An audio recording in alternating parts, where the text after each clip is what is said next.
placer tenerte en Atrapalibros, que es tu casa. Muchas gracias, un placer para mí compartir con vosotros mi nuevo libro, Lola. El brillo de sus ojos. Oye, ¿de dónde viene el título, por cierto? Pues mira, es una frase de las emblemáticas de Lola Flores. Tú sabes que Lola hablaba y decía frases que han quedado para la historia. De hecho, hay varias de ellas que están recogidas en este libro. Y esa frase de el brillo de los ojos no se opera, se la dice a Jesús Quintero en una entrevista que le hace, donde Jesús le pregunta, haciendo alusión a que otras amigas o compañeras de Lola habían pasado por el quirófano, se habían hecho algún retoque para estar bien físicamente, y Jesús le pregunta con sorna: Lola, ¿y tú por qué estás tan guapa? Y entonces Lola le responde: ¿sabes por qué estoy tan guapa, Jesús? Porque el brillo de los ojos no se opera, porque lo que eres por dentro sale hacia afuera. Y es una frase con muchísima profundidad. Ten en cuenta también que sobre todo a partir de cierta edad, las personas manifestamos físicamente lo que llevamos en nuestro interior. Las personas que están llenas de amarguras, que están llenas de desencanto, pues es muy raro que sonríen. Las personas que tienen una vida armoniosa, que están felices, que están satisfechas, llevan la sonrisa siempre por delante, y una sonrisa es el mejor producto de belleza. Y Lola era una mujer que, a pesar de haberlo pasado muy mal, de haber vivido una infancia bastante dura, ten en cuenta que nace en 1923, que tiene 13 años cuando estalla la guerra civil en España, que vive una época de guerra, vive una posguerra donde se pasa mucho hambre. Sus comienzos artísticos coinciden con esa época tan complicada de la historia de España, pero jamás perdió la sonrisa, jamás, aunque vivió etapas muy duras en su vida, jamás dejó de tener esa ilusión y de estar totalmente entregada a lo que le gustaba hacer, ¿no? Que fue su medio de supervivencia. Su arte fue la que la sacó de una situación de pobreza y una familia humilde y un contexto humilde, pero ella siempre supo valorar las cosas y no contagiarse de rencores, de resentimiento. Y mira que tuvo momentos duros, como dices, en su vida, y tuvo que luchar mucho, ¿no? Me gusta eso de la gachí más gitana, que antes comentábamos, una artista revolucionaria y única, que teniendo todo en contra, ¿no?, como estás diciendo, ¿no?, consiguió el éxito y el reconocimiento internacional.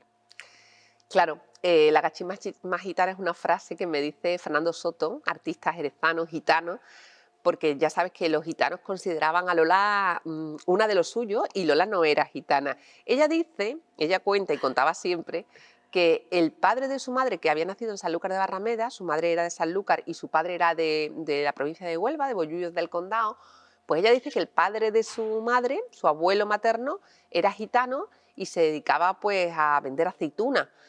Pero su hermana Carmen no está de acuerdo con esa teoría de Lola. Es que Lola muchas veces decía cosas que ella imaginaba que podían ser o serían, y sus hijas dicen, tanto Rosario como Lolita, comentan que Lola decía cosas que luego se convertían en verdades, no como que se anticipaba. Era una mujer Bueno, tremendamente... decía esto de yo no soy de este planeta. También, pero eso es cierto, ¿eh? Porque es una de las frases más recurrentes de toda la gente que ha conocido a Lola Flores. Yo tuve la gran suerte de conocerla, tuve la gran suerte de poder entrevistarla también en diferentes ocasiones, porque ella tenía un vínculo muy estrecho con Sevilla, había vivido muchísimo en esta ciudad, pero era una mujer con una energía, un magnetismo personal fuera de lo común, que en las distancias cortas cautivaba también. Bueno, tienes prólogos de lujo, como siempre, como es habitual. Tienes a Jesús Quintero, Juan y Medio, Rosa Villacastín y Charo Reina. Tengo la gran suerte de que tengo muchos amigos que confían en mí. Jesús Quintero estuvo ya en mi libro anterior sobre Rocío Jurado, y creía que era necesario que el título de este libro, Lola, el brillo de sus ojos, procede de una entrevista que le hace él, y creía que era necesario preguntarle su opinión y que recordara el cómo fue, en dónde fue, cómo era esa Lola, y además cuenta cosas interesantísimas, porque entre ellos había un feeling tan grande que incluso habían hablado de hacer un programa de televisión juntos. Y además ya tenían hasta el nombre, lo cuenta Jesús. Luego Juan y Medio pues pertenece a su círculo más íntimo, fue de las poquísimas personas que estuvo presente en la boda de la hija de Lolita junto a Charo Reina. Charo Reina también conoce a a la familia Flores desde siempre. Juana Reina, su tía, a la que ella estaba muy unida y que estaban siempre juntas, era muy amiga de Lola, y fíjate que eran dos artistas totalmente distintas. Sí. Juana era como el temple, la serenidad, la elegancia, y Lola era la fuerza, la energía, el arrebato, la impulsividad, la improvisación. Marina, me gusta mucho donde dice: Lola era única en un tiempo en el que las mujeres no tenían libertad de movimientos ni de expresión. A Lola se le permitieron muchas cosas, pero quizás fue porque nunca pidió permiso. Efectivamente, es que ese era su gran secreto. Lola no pedía permiso para hacer, ella no pedía permiso para actuar, no pidió permiso para cuando se independiza de Manolo Caracol, con el que forma un dúo artístico, que es lo que la hace conocida en toda España, con ese espectáculo Zambra con el que van recorriendo toda España. No pide permiso luego para decir, ahora voy a ir como solista femenina. Ella empieza bailando, luego pasa a cantar y luego se pasa al cine y no pide permiso a nadie, ella se lanza. Y yo creo que ese realmente es el secreto de ella y el secreto de la gente que hace cosas y que es consciente de que aunque puede tener alguna limitación, hay que aprovechar las oportunidades, ¿no? Y Lola era una mujer que empieza bailando, después comienza a cantar. Después empieza en el mundo del cine cuando Cesario González le ofrece un contrato millonario del que aprende además mucho Lola, porque Cesario era un empresario que utilizaba el marketing para firmar ese contrato, 6 millones de pesetas, una exclusividad de 3 años, él le regala un clavel de diamante. Se hace también en Madrid, en Chicote, se hace delante de todo el mundo, rodeado de periodistas, y entonces ella empieza a coger ideas y a entender cómo es esto del mundo de la publicidad y luego las va aplicando a lo largo de su vida sucesivamente. De Jerez a Hollywood. Directamente. Ya hizo su primera película, Martín Gala, en 1940, con un director de cine italiano en el que buscaba pues, a una chica que diera el prototipo de gitanita. Bueno, sin ser gitana, siempre correspondió a esos cánones, ¿no? Y fíjate qué curioso que, como te he comentado, ella no era gitana, pero los gitanos la aceptaban como una de los suyos, ¿no? Y estaban orgullosos de Lola. Y luego era una mujer que puso en valor todos los valores del pueblo gitano, desde ese sentido de la familia, del respeto a los mayores, del proteger a todos los suyos, ¿no? Del venerar a los ancianos. Es muy raro que tú puedas ver en un asilo de ancianos a una persona gitana, es rarísimo, ¿no? Y ella esos valores positivos de la cultura gitana siempre los vivió y los llevó en su familia. Visionaria y comprometida, ¿no? De hecho, por ponerla en un aspecto más reciente, se atrevió con el rap y con el trap. Sí. Que a cualquiera que se lo digas.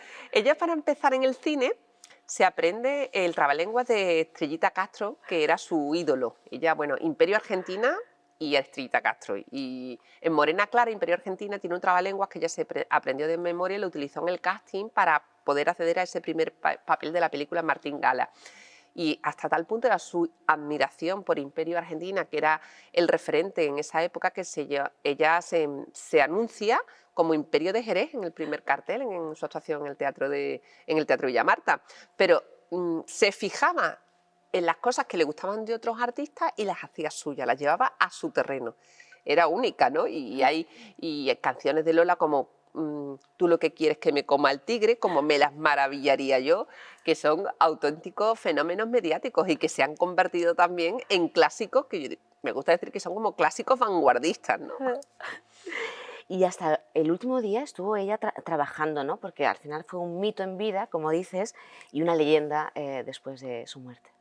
En la última etapa de su vida trabajó muchísimo en televisión, estaba trabajando para Antena 3, haciendo un programa, y ella físicamente pues tenía ya las secuelas del tratamiento, ¿no? Y no se encontraba cansada, no se encontraba bien, pero hasta el último momento, hasta unos días antes de morir, estuvo trabajando y ella le decía a su entorno, a las personas que iban con ella, que se fijaran bien porque probablemente iba a ser su última actuación. Ella era consciente del estado en el que estaba, pero era una mujer que se aferraba tanto a la vida. Yo creo que es que Lola Flores era vida, Lola Flores era la vida misma, y estuvo no luchando, porque sí es verdad que era una luchadora, ¿no? Pero que cuando tienes una enfermedad de esas características como el cáncer, yo creo que no hay que usar palabras combativas, ¿no? Porque todos nos aferramos a la vida con la misma fuerza y con las mismas ganas, y no todos luego obtenemos los mismos resultados. pero sí es indudable que ella fue una gran luchadora, pero sobre todo yo creo que Lola fue una gran vividora. Sí, cierto es. Has hablado antes de Manolo Caracol, que dijo aquello de sin mí no serás nadie, ¿no? Y eso a ella, pues, no sé si le dio como más fuerza para decir, ¿cómo que no, no? Pues sí, voy a ser sin ti. Y luego pues estaba Antonio González, que sí fue pues el hombre de su vida, Con el ¿no? que se tenía que casar, Con con el un que se tenía que gitano. casar. Ella, sin ser gitana, se casa con un gitano y es madre de gitano. Pues Antonio González fue el hombre realmente de su vida, el padre de sus hijos, aunque Lola en cada etapa de su vida, cuando se enamoró, se enamoraba intensamente, como era su personalidad, ¿no? Ella lo dice también, ¿no? Dice, Lo yo cuando me dice, enamoro... lo contaba. Y cuenta también Lolita, y está recogido en el libro, que uno de los consejos que su madre le daba era que lo viviera todo con intensidad, que se arriesgara, pero que cuando llegara al precipicio diera siempre 3 pasos para atrás. Y entonces es un símil quizás con las situaciones que les tocó a ella vivir. Su relación personal con Manolo Caracol fue muy complicada, ella sufrió mucho, la familia de Lola sufrió mucho porque lo conoció siendo muy jovencita, el mundo entonces del artisteo, el mundo de la noche era complicado, ella cuenta que bebía mucho alcohol, que compartía unas noches que estaba sin dormir en esas fiestas que se montaban después de a lo mejor del espectáculo, pero llegó ya en un momento en su vida en que ella decidió, y además fue simultáneamente, casi al mismo tiempo, cuando Cesario González le ofrece ese contrato millonario en exclusiva, que se marcha a América y se marcha con su familia. Ese es el impasse en el que rompe definitivamente con Caracol, se marcha a hacer cine a Hollywood. Y allí cuando llega, pues cuenta también que estaba desde las 12 de la mañana hasta las 12 de la noche vestida de flamenca, y que incluso desde allí tuvo que llamar a Cesario González para decirle que ella no había ido a la feria de abril para estar todo el día vestida de flamenca, porque trabajó muchísimo. Es que una de las características de Lola, que a lo mejor no se remarcan o no se cuentan, es que fue una gran trabajadora. Ella decía que su arte iba por delante, ¿no? Siempre, y que no iba a renunciar a su profesión y a ser lo que era por nadie, ni por un hombre, ¿no? Decir en los años 40 eso era de ser una mujer muy adelantada a la época y fuera de la época y del contexto cultural de ese momento. Soy una mujer que se ha arrodillado pocas veces. ¿Qué pasó con aquello de Julio Iglesias cuando ella se arrodilla, que formó un revuelo? Bueno, pues fue un homenaje que se le organizó en Miami, y en el que, por supuesto, Julio quiso estar presente. Ella canta una versión por rumba de Hey espectacular, una de las canciones más conocidas de Julio, pero que Lola se la lleva a su terreno. Y Julio, pues, es uno de los artistas españoles más internacionales y más reconocimiento. Es complicado, ¿no? El que él acceda a lo mejor, pero tenía una especial debilidad por Lola. Fíjate que Julio dio todo tipo de facilidades para que ese homenaje pudiera hacerse. De hecho, el día antes recibió una especie de fiesta en su casa privada, a la que estuvo también invitada, por supuesto, Rocío Jurado, toda la familia de Lola. Y cuando Lola lo ve salir al escenario y cuando ella ve materializarse ese homenaje, porque es una mujer terriblemente también sensible y sentida, se arrodilla literalmente ante Julio, y entonces las imágenes de Julio es como viéndolo como un poco sorprendido del gesto, inmediatamente se agacha para levantarla, y ella pues quiso con ese gesto de arrodillarse ante Julio reconocerle su valor artístico, su trayectoria, y agradecerle sobre todo el sitio que le estaba dando a Lola, siendo como era Julio también un artista y un artista internacionalmente conocido. Y Marina, ¿Hacienda convierte a Lola en pintora Sí. o Borrell, en todo caso? El ministro de Hacienda, Borrell, convirtió a Lola en pintora, lo dijo ella. Y además, una de las primeras exposiciones que hizo Lola la hizo aquí en Sevilla.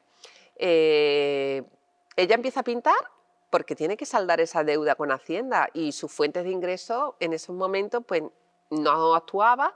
Sus cuadros empiezan a tener reconocimiento, la gente le gusta el estilo de Lola, un estilo además. Recuerdo que la exposición que hizo aquí en Sevilla, en la que estuve presente, que fue organizada por Fernando Rodríguez, un empresario artístico muy conocido de Andalucía, pues la llamaron y le dijeron que la Galería de Arte estaba muy cerquita de la Plaza del San Lorenzo, del Gran Poder, y Lola, al saber la dirección, dijo inmediatamente que sí, porque ella era muy devota también del Gran Poder, de los gitanos, de la Esperanza de Triana, la Macarena. Ella vivía la Semana Santa de Sevilla con intensidad. Se expuso una serie de cuadros entre los que destacaba, la mayoría de las fotos vienen recogidas en el libro, pues incluso imágenes de ella, de la propia Lola, sentada en el banquillo y escoltada por la Guardia Civil. O sea que ella, porque para ella fue una tragedia personal vivir el episodio de Hacienda, Sí. ¿no? Hasta en los momentos más tristes de su vida, luego sabía sacarle de alguna manera el lado positivo, ¿no? Y entonces empezó a pintar, empezó a vender cuadros y dijo que tenía que agradecer, dentro de lo que cabe, que se había hecho pintora gracias a Hacienda o por culpa de Hacienda. En el libro es muy ilustrativo y hay muchas curiosidades sobre Lola. Es muy ameno para leer. Hablas de sus hijos, de Carlos Saura y el cine, de su último documental, de su estética incluso, que era como referente. Porque Lola se ha convertido también en un icono de moda y me gustaba dar la visión de un profesional de la moda. Entonces he recurrido a Pedro González, que es uno de los grandes impulsores de la moda en Andalucía, es un hombre que participa activamente en el Salón Internacional de la Moda Flamenca, que conoció también a Lola, que es gaditano como Lola, y me describe cuál es el estilo de Lola. Me habla de la forma en que utilizaba los brillos, los estampados print, que siguen estando tan de moda y que siguen siendo tendencia a día de hoy. Es cierto. Lentejuelas, todo en Lola. Lo que podía parecer un exceso en cualquier persona, todo en Lola quedaba bien. Y también Manuel Cecilio, maquillador profesional, que maquilla a las grandes artistas, presentadoras de televisión de este país, como Eva González, por ejemplo.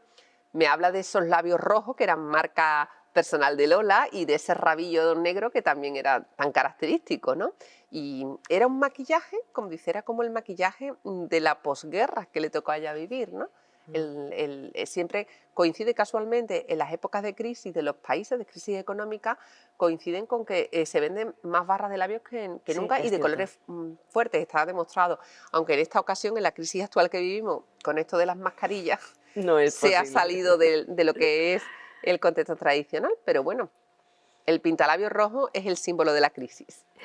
Vamos a ir terminando, Marina. Es cierto que, como has referido anteriormente, que tienes un capítulo donde hay frases muy representativas de Lola, que muchas de ellas nos va a sonar, otras nos va a llamar la atención y nos va a gustar saber de ese contenido de ellas.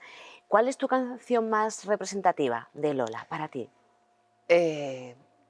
Bueno, para Lola, para ella, su canción, digamos, de sello de identidad era La Zarzamora. De hecho, ella pidió que sonara el día que muriera, que sonara La Zarzamora, ¿no? La que la encumbró al éxito. Su primer éxito profesional en el teatro, el que le abre las puertas, fue el Lerele.